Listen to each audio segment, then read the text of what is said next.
Ever feel like you're just absolutely sprinting through life with a to-do list that's like longer than your arm, but you're still not reaching the good stuff?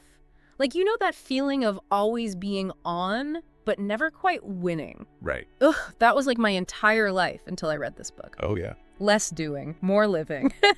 I love that book. Right. And so in this deep dive, you and I get to like pick the brain of a true expert on the book so we can really squeeze every drop of wisdom from Ari Meisel's life's work. You are in for a treat with this one. I am so ready. This book is not about doing less of what you love. Okay. It's about reclaiming your time and your energy so you can actually enjoy the things that really matter. Okay. Music to my ears. So for those who haven't met Ari yet, Yeah. you know, through the magic of books, of course, Yeah. tell me, why should we listen to this guy? Why is he the authority on this? So Ari Meisel isn't just some productivity guru Okay. who's always been like effortlessly organized. Right. He's a successful entrepreneur who had to like completely overhaul his life after being diagnosed with Crohn's disease. Oh, wow. Yeah. And he managed to get himself to a place where he was completely medication-free Wow. and even completed an Ironman triathlon. What? Talk about walking the walk. Yeah. And his journey led him to develop this less doing philosophy, Okay. not just for productivity, but as a way to manage stress and just reclaim his well-being.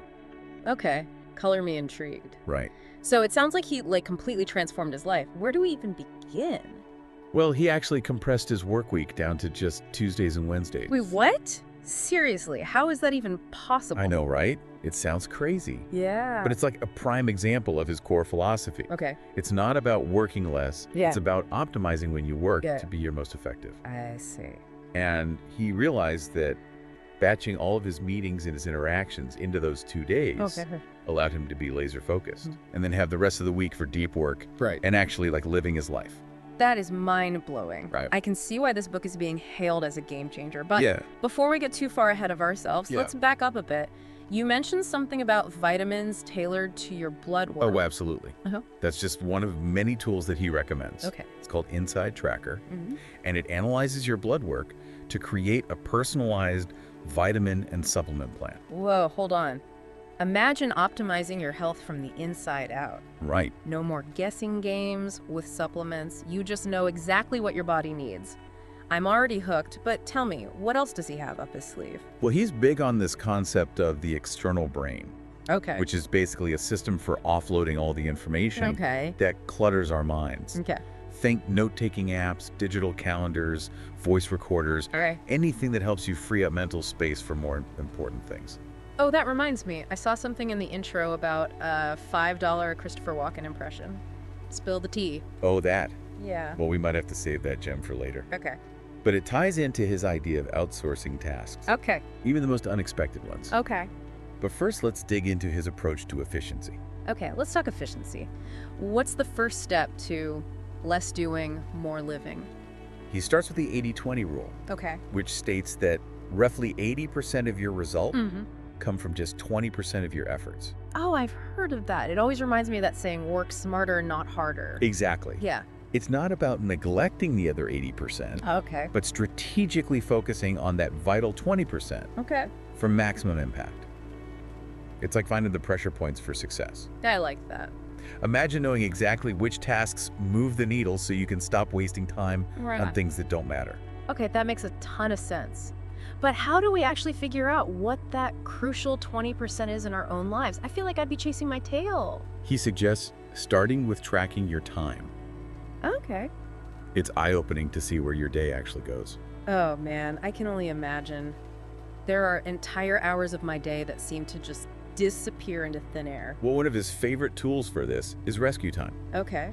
It tracks your digital activity, so you can see exactly how much time you're spending on emails, Right. social media, specific projects, Gosh. all of it. It's like holding up a mirror to your digital life. Okay, so let's say I've identified my time-wasting culprits. Then what? What do I do with that information? Well, once you have that data, Yeah. you can start making more conscious choices about where you're directing your energy. For example, if you see you're spending 2 hours a day on emails, Yeah. Maybe it's time to set some boundaries or explore email automation tools. That's a great point. It's not just about identifying the 20%, but also about optimizing the other 80%. Right. It takes up less space in our lives. Exactly. So we're tracking our time, identifying our 20%. What's next on the agenda? Well, once you've got a handle on your time, Yeah. he suggests creating a system for capturing and organizing all the information that bombards us every day. Okay. Remember those brilliant ideas you mentioned having in the shower? Yes. That's where his concept of the external brain comes in. Okay, yes. Tell me more about this external brain idea. I feel like I'm constantly battling brain fog. Imagine this. You're in the shower and bam, Yeah. you are struck with like a brilliant marketing idea. But by the time you've dried off, it's gone poof, Yep. vanished into thin air. The worst. Meisel actually uses a tool called Aqua Notes. Okay. They're waterproof notepads you can actually use in the shower. What? No more lost genius. That's amazing. It's just one example of how he encourages us to externalize our thoughts and ideas. Right. So we're not relying on our often overwhelmed brains to remember everything. Wow, that's next level. So it's like having a personal assistant for your brain. Sign me up. Besides waterproof notepads, what other tools does he recommend for capturing all those fleeting thoughts and ideas? He's a huge advocate for Evernote. Okay. He calls it the core of your external brain. Okay. And for good reason. It's incredibly versatile. You can create notes, clip web pages, record audio memos, organize everything into notebooks and stacks. Okay. It's basically a digital catch-all for your brain. Okay. I know of Evernote, but I'll admit I've never really used it to its full potential. What makes it so special? What I love about it is the search function. Okay. It's amazing. Yeah. You can search through handwritten notes, images, PDFs, audio recordings, Wow. and it'll actually find what you're looking for. It's like having a superpower for your memory. So instead of trying to remember where you saved that important document or that random thought you had last week, Right. you can just search for it in Evernote and it magically appears. Exactly. Okay. And the best part is, Yeah. the more you use it, the smarter it gets. Oh. Evernote starts to learn your habits and anticipate your needs. Wow. You know how sometimes you're researching something Yeah. and you suddenly remember a related article you saw Yeah. months ago? All the time. Evernote will often resurface relevant notes and information Whoa, at the forward. exact moment you need them. It's like having a research assistant who can read your mind. That's incredible. But Evernote is just one tool in his arsenal, right? He has a whole system for creating this external brain. Oh, absolutely. Okay. We've only just scratched the surface. Oh, no. He has specific strategies for organizing your notes, Okay. using tags effectively, and even automating workflows to minimize manual effort. Okay, you're killing me here. I need to know more. Right. Tell me, what's one of the most impactful strategies he uses to organize all this information in Evernote? One of his biggest tips is to use Evernote's web clipper extension. Okay. So you're reading an article online and want to save it for later. Right. Instead of just bookmarking it Yeah. and never looking at it again. Yeah. Never? You can use the web clipper to clip the entire article or just a specific section directly into Evernote. Ah, so it's like curating your own personal library of articles and resources. Precisely. Okay. And what's great is you can tag the clipped content with relevant keywords, making it super easy to find later on. Okay, I have to admit, this is starting to sound dangerously close to my actual brain, Right. which is a terrifying thought. But I'm also weirdly intrigued. Oh, yeah. Trust me, once you embrace the power of the external brain, you'll wonder how you ever lived without it. It's like clearing out all the mental clutter so your brain can actually focus on what it does best. Thinking, creating, and problem solving. That's amazing. Okay, you've sold me. I'm ready to dive headfirst into Evernote. But before I disappear down that rabbit hole, what other tools and strategies should we explore to streamline our lives? But once you've tackled the information overload, he dives into the often dreaded world of to-do lists. Oh no. And I have to warn you, his approach is a little unconventional. Oh no. Don't tell me he's anti-to-do list. What? My entire life is meticulously organized in my planner. Let's just say he presents a compelling argument Okay. for why traditional to-do lists might actually be doing us more harm than good. Okay, now you've really piqued my curiosity. Right. I guess there's only one way to find out. Tell me everything. What's his issue with to-do lists? Okay, I'm on the edge of my seat here. Spill the tea. Why does Ari Meisel think to-do lists are evil? Well, he calls them graveyards of unactionable items. Okay, that's a pretty gruesome visual. It's true. Think about it. Yeah. Those never-ending to-do lists. Yeah. They just keep growing. Right. Filled with these vague, overwhelming tasks like write a book or reorganize the entire house. Oh, yeah. Just looking at it makes you want to crawl back into bed. Okay, guilty as charged. My to-do list is basically a running joke at this point. It's like, yeah, I'll get to that eventually. But if not a to-do list, then what? How do we actually get things done? Well, Meisel digs into this thing called the Zeigarnik effect. Okay. Ever feel that like nagging feeling when you have an unfinished task? Yes. That's the Zeigarnik effect in action. Oh my gosh. It's like our brains hate loose ends. Yeah. So those incomplete tasks just keep swirling around in our heads, Right. draining our mental energy. Oh my gosh. That's so true. I thought it was just me being neurotic. Not at all. It's a real thing. And those long to-do lists, Yeah. they just exacerbate that effect. Right. We're constantly bombarded with reminders of everything we haven't done, Right. which makes it even harder to focus on what we actually need to do. Okay, you're making me seriously rethink my whole to-do list obsession. Yeah. So, if ditching the list is step 1, what's step 2? Timing. Instead of just writing down a task, he suggests scheduling it into your day, like an appointment with yourself. Okay, so instead of write a book, it's write for 1 hour on Tuesday at 10 a.m. Exactly. It's about being specific and intentional with your time. And he suggests using a tool like followup.cc to make sure those scheduled tasks actually happen. Oh yeah, I've heard of followup.cc. It's like having a personal assistant who sends you reminders at exactly the right time. Precisely. You can even use it to schedule emails to be sent later. Oh. So you could write that late night email without worrying about looking like a workaholic. No, that's dangerous. I might never leave my inbox.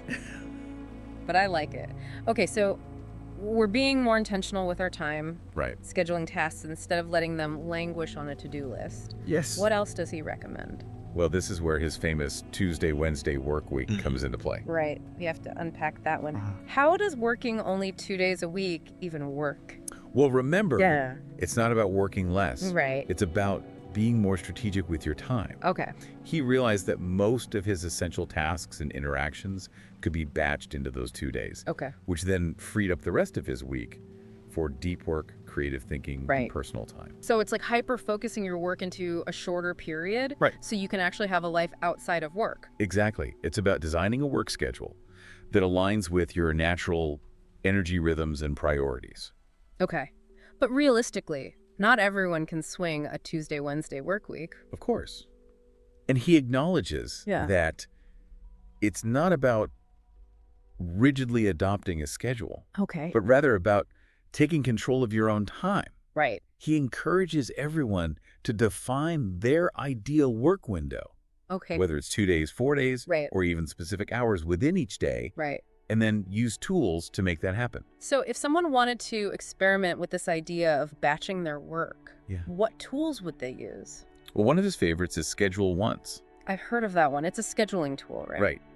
It lets people book time with you, but only on your terms. Okay. So you're not constantly juggling calendars or trying to squeeze in last-minute meetings. Right. You define your availability, and people can choose a time that works for both of you. Okay, that's amazing. So no more back and forth email chains just to schedule a simple meeting. Exactly. It's all about eliminating those little time sucks that can derail your entire day.